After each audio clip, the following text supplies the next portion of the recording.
আসসালামু আলাইকুম। আজ পঞ্চম দিনের মাটি কাটার চলছে মসজিদে। পঞ্চম দিনের মাটি কাটা চলছে মসজিদে।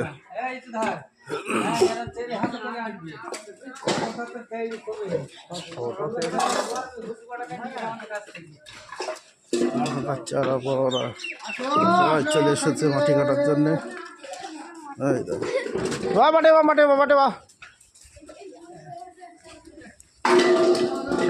সেই মাটি কাটছে মাটি।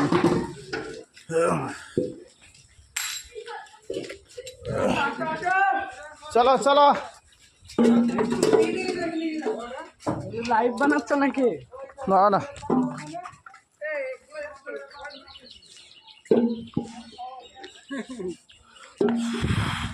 চলো মাটি